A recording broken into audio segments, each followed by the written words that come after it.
इस साल के अंत में बिहार विधानसभा चुनाव है, तो साल की शुरुआत में पश्चिम बंगाल, केरल, असम, तमिलनाडु और पुदुचेरी में विधानसभा चुनाव होंगे।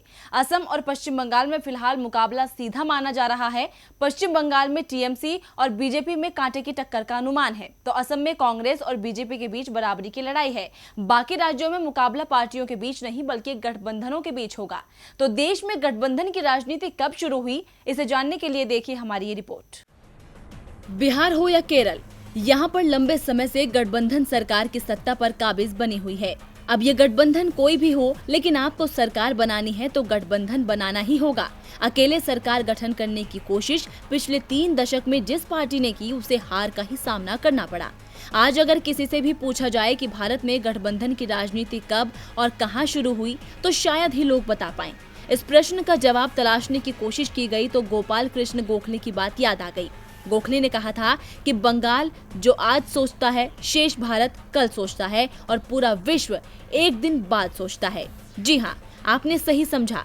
देश में गठबंधन की राजनीति की शुरुआत कहीं और से नहीं बल्कि पश्चिम बंगाल से ही हुई थी और पहली गठबंधन सरकार भी पश्चिम बंगाल में ही बनी। देश में किसी ने भी गठबंधन सरकार की कल्पना भी नहीं की। तब देश की आजादी के 20 साल बाद ही 15 मार्च 1967 में पश्चिम बंगाल में प्रथम संयुक्त फ्रंट की सरकार गठित हुई थी। वैसे गठबंधन की राजनीति तो पश्चिम बंगाल में इससे भी 5 साल पहले जन्म ले चुकी थी। 1962 में कांग्रेस को बंगाल के सत्ता से हटाने के लिए यूनाइटेड लेफ्ट इलेक्शन कमेटी और यूनाइटेड लेफ्ट फ्रंट बनाया गया था।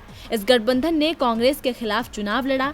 इस चुनाव में कांग्रेस को 157 सीटों पर सफलता मिली थी और 47% वोट मिला था। वहीं संयुक्त मोर्चा को 75 सीटों पर सफलता मिली थी और मत प्रतिशत 33 रहा था। लेकिन 1967 में पश्चिम बंगाल विधानसभा चुनाव में स्थिति बदल गई। कांग्रेस के खिलाफ 2 मजबूत गठबंधन मैदान में थे।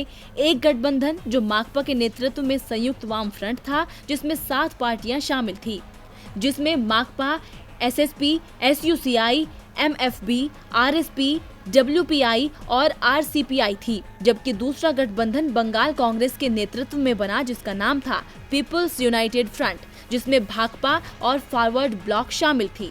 1967 में कांग्रेस के खिलाफ विधानसभा चुनाव में संयुक्त वाम फ्रंट को 63 सीटों पर जीत मिली और इतने ही सीटों पर बंगाल कांग्रेस के नेतृत्व वाले पीपुल्स यूनाइटेड फ्रंट को जीत मिली, जिसके बाद दोनों फ्रंट के नेताओं ने हाथ मिलाकर कांग्रेस को सत्ता से बाहर कर दिया और फ्रंट की संयुक्त सरकार बनी और अजय मुखर्जी मुख्यमंत्री बने।